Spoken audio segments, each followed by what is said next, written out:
So we have officially had our first snow, so winter is definitely on the way, if not arrived already here in the Highlands. I mean, I'm not surprised, we always get snow in November. In fact, last year some of our coldest weather and worst snow was in November, and then we tend to have a bit of a slightly milder December, and it kind of comes back full force in January. But we've had such a mild autumn, I was wondering if we'd get any, but this week's just sudden, like the temperatures have plummeted really dramatically. Yesterday it didn't get above 1 degrees and it was like -7 in the morning on my dog walk. It did feel suddenly very, very cold, but I'm quite excited by that, to be honest. I feel like I'm already easing into winter. I'm already getting my mindset shifted because I'm so overexcited in the autumn, because I just love it and I'm so full of energy and creativity, and I want to go out and see all the changing colours and really immerse myself in it. Whereas as soon as winter's here, I just slow everything down. I still want to go outside,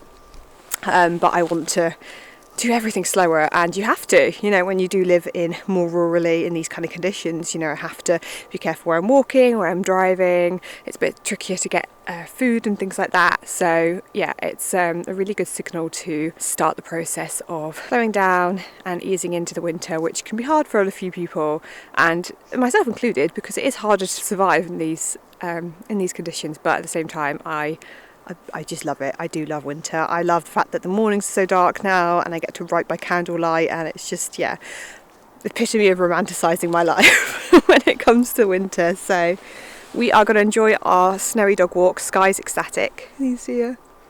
She's going to get bored very shortly because she loves the snow. It's her absolute favourite weather, and she has been loving this week. She's got a winter coat on, so she's fully prepared. And we're going to get walking because I'm getting cold now talking to you guys.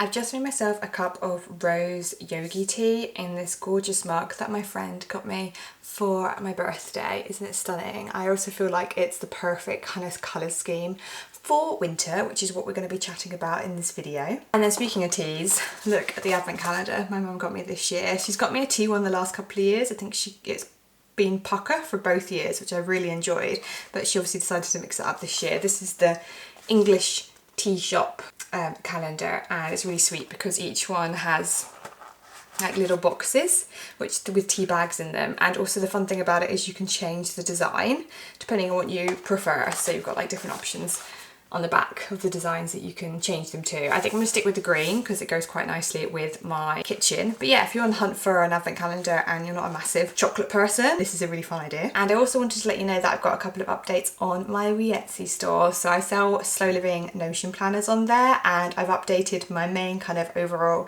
Slow Living planner for 2025. It's similar, so if you have bought it before, it is similar to previous couple of years, but I have changed the format around a little bit, both with feedback from people that have already bought it, and also just I use Notion for everything, so I've learned a little bit more about Notion and tweaked how I do things, so I want to make sure that it stays fresh and useful and relevant for you guys. I think the main thing I really like is I've changed on the front screen. I now have my year intentions and my word of the year front and center, because I feel like before I buried them away in a page, and I think that's a really nice way of keeping them present in your mind. So if you are interested in kind of slowing down a little bit and taking a bit more of an intentional pace into 2025, then that planner is available, and it is created for Notion newbies, so you never need to have used Notion before. I have created it with newbies in mind, and you can buy it separately, but it's also now in my Slow Living bundle with some of my other planners on there. And I have just listed my winter slow planner. So I did one for autumn, which originally I started doing for my Substack members,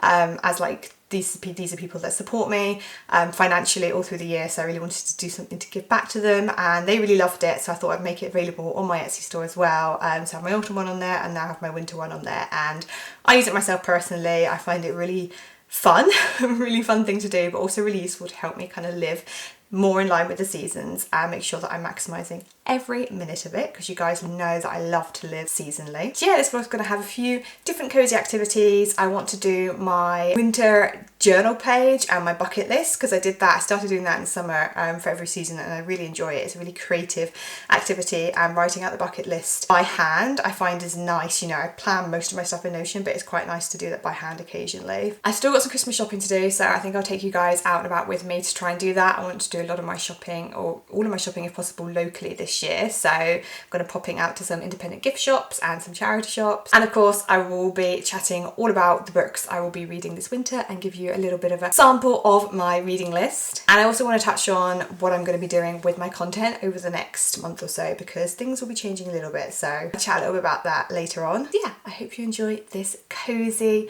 wintry vlog.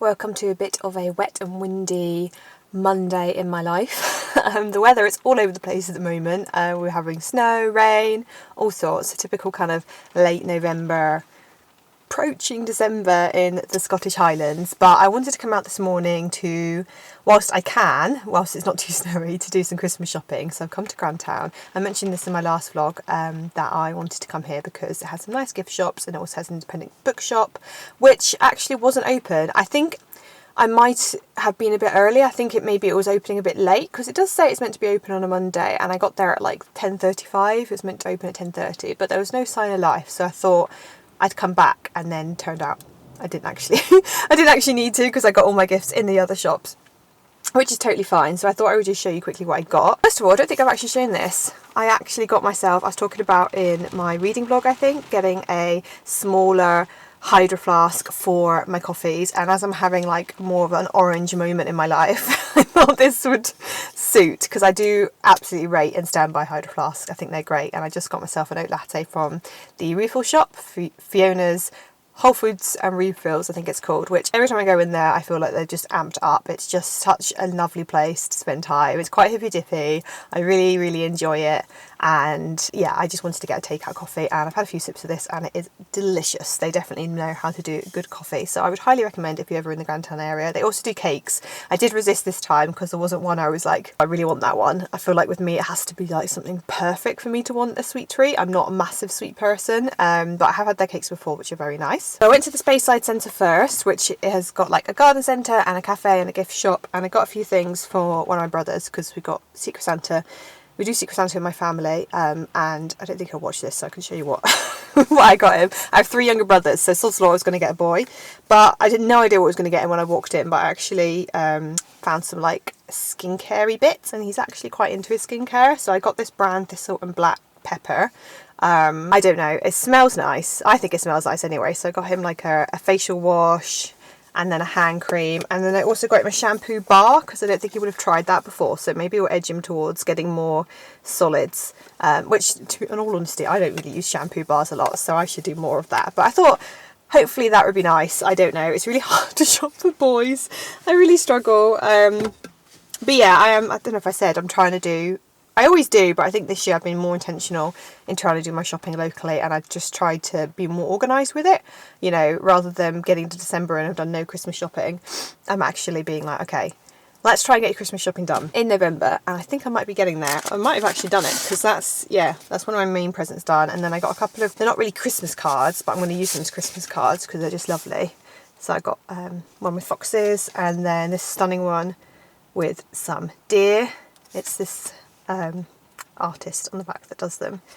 Really lovely. They do some nice cards in the Speyside Centre. I've had some from there before. And then I just went into the You and Me gift shop and got another Christmas card, just a dinky one from the National Trust, which I thought was sweet, a bit more of a traditional one because who I'm going to give that to does like quite traditional Christmas cards. And then I'm looking for presents for my friend-to-be girl. She's turning 2 in December, so I want a birthday present and a Christmas present.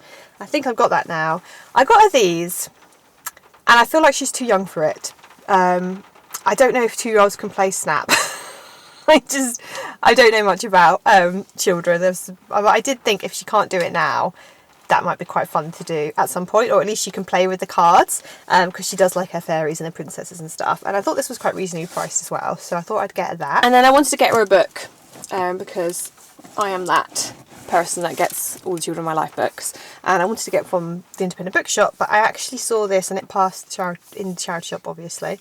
I saw this book and I thought this was actually really sweet. So it's 10-minute bedtime stories, and it's in pretty good condition. I mean, you can tell it's a used copy, but I've looked through and there's no like scribbles or anything from from any children. And yeah, it's just really nice on the inside. It's a whole mix of different like fairy stories and stuff, but sort of rewritten to be just 10 minutes. A nice hardy book for her, and you know, getting books secondhand is something I do, so it's a nice thing to like pass on. So yeah, I think that's all my Christmas presents. I also got myself this because I have read this book, The Binding. I've probably mentioned it, I have mentioned it before on this channel, and I mentioned it, I think it was was it last year or the year before? It was my top 10 books of the year, and it's one of my favourite books of all time. I actually have to say, the more I think about it, the more I love it. And I don't own a copy because I borrowed it from my friend, so I saw this and I was like, you know what, I want to buy it because I know I want to reread it at some point, and I'd love to have it on my shelves. Might even reread it in the next year or so, because I just one of those books I feel like you could get more from the more you read it. So yeah, if you haven't heard of this book, I would highly recommend. It's also a fantastic winter read, I would say. I did buy another book that I think is going to go in my winter reading, but I will be sharing those with you guys later in this vlog. So now I'm going to pack this all up, have a few sips of my coffee and head home. Very successful Christmas shopping.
Time to chat books. I want to run you guys through some of the books I am looking forward to reading this winter.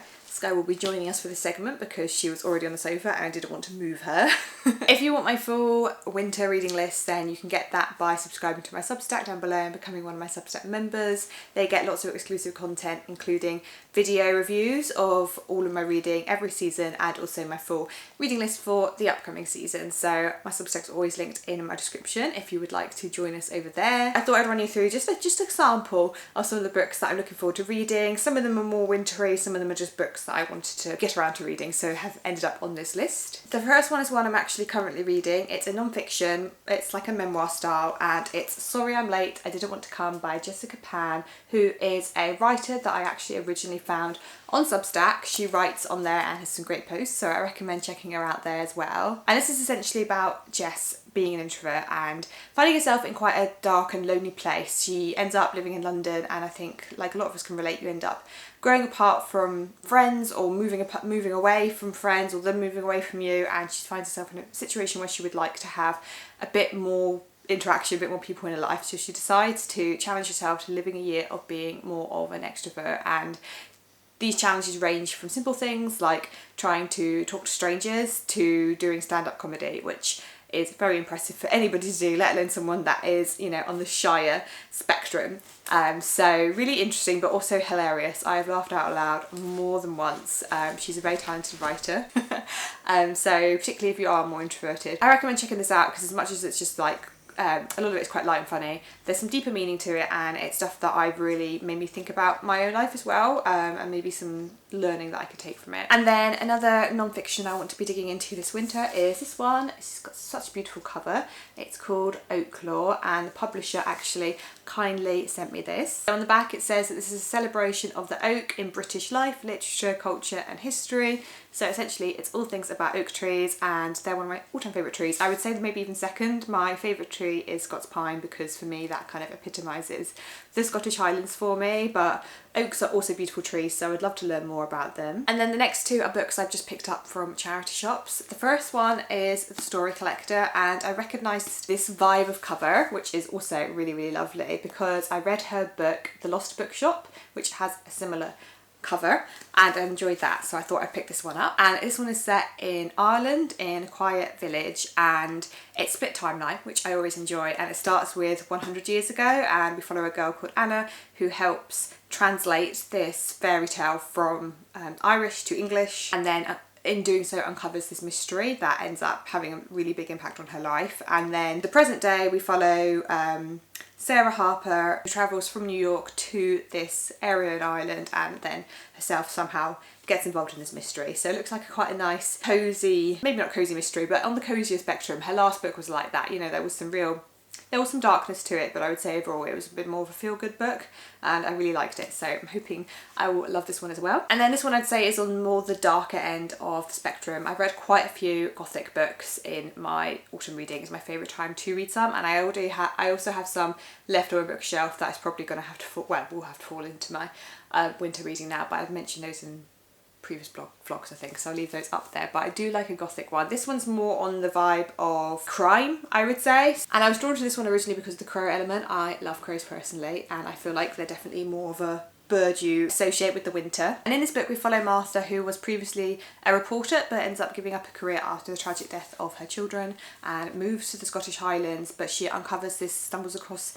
this body of this teenager, and which is bad enough in itself, but it's made even more sinister because it has this like poem about crows or something to do with crows on the body, and then suddenly all these other teenagers, or at least one more teenager, goes missing, so she ends up getting involved in helping solve the mystery with the local police force. So I do think it's going to be on the grittier side, and I like the people that have blurbed it even. Like CJ Cook, she wrote The Ghostwords, which is one of my favourite books I read this year, and she says it's dark, gothic and dripping with dread, with spellbinding debut is a triumph. And then I have plenty more books on my reading list, and some of them I have requested already from the library, so I thought I would mention those. First one being The Invisible Life of Addie LaRue, I'm not sure how you say that. That is something that I've seen recommended again and again, and everybody who has recommended it has loved it. I think it's like a fantasy novel that follows this woman that she's cursed or something, but essentially whenever she meets someone, as soon as they part ways, she's forgotten. Basically, people have forgotten that she exists, apart from one person, and that's I think where we start with the book. This person does remember her, and they shouldn't remember her. I think she has like she's able to live either eternally or for a really long time. Can't remember exactly the plot of it, but I know it's meant to be really good, so definitely want to read that. I want to read the next book in the Court of Thorn and Roses series, so I think it's A Court of Mist and Fury is the second one, so I've requested that one from the library as well, because I don't read many series at all and I rarely move from one to the other. So I've started a couple of series this year and I've just left them, but that is one that I actually thought, you know what, I would quite like to read the second one, so I've requested that. And in terms of mystery thrillers, I've requested another one from Ruth Ware. So I've been hit and miss with this author. So I read The It Girl by her, Ruth Ware, last year, and I didn't really like it. It was alright, but I think I gave it 3 stars. I wasn't blown away, but I did read her, this autumn I read her book, The Turn of the Key, or Turn of the Key, something like that. Which I think is an older book by her, but I really enjoyed that one. That was so good. So I wanted to give this one another go, and this one seems like a really good one for winter because it's set in this old house in the countryside, and it's meant to be, I think, a work retreat for some colleagues, and they end up getting snowed in, and then one by one people start dying. So it's kind of got that old school Agatha Christie vibe, I think, to it in terms of finding out who the killer is. So that should be great fun. So yeah, as always, if you want to share some of your own book recommendations for myself or just for us as a bookish community, then please do leave them in the comments. And as I mentioned earlier in this vlog, I wanted to chat about the fact that this actually will be my last vlog of this year. I've decided to take December off of posting content, at least. I'll still be working on some like behind the scenes stuff, but it's quite a scary decision. I usually take 2 weeks off in December time, but to take the full month off posting, I think I've got a little bit of content for my Substack members coming up, but apart from that, I just really feel like I needed a break. I think as much as, you know, this has been my first full year being fully self-employed as a content creator, and it's been wonderful. I've loved it so much. I felt so grateful all through the year, but it, you know, has its own challenges. Part of it being is I can't ever fully take a huge amount of time off because I have these constant deadlines. You know, every week I publish a YouTube vlog, every week I publish Substack, and I do other content for my Substack members, so you're kind of always on this like hamster wheel of delivering content. And I do feel like at this point of the year I get quite tired, and I feel like my creativity starts suffering a little bit, because I get a real peak in creativity when autumn comes around because I get so excited. As I said, I love the autumn time, but yeah, I think December for me is a really good opportunity to reflect. I think a lot of us are the same, you know, on the year, and also I feel like I really draw into myself at the beginning of winter, and I feel I want to lean into that a little bit more and give myself the space to rest, and knowing that will benefit me coming into the new year. I'll feel a lot more creative again and be excited to connect with you all. So yeah, sorry that those will be a little bit of gap in the vlogs, but I also wanted to thank you all for supporting me, whether you've been with me since the beginning or, you know, you're new to this channel. I cannot thank you enough for being here, continuing to watch my videos and be part of this lovely community, because it really does mean the world for me, Sky. It's a really special thing to have this community online, and of course I couldn't have this as my full-time job without you. So I hope you have a beautiful, peaceful, festive season, and I will see you guys in 2025.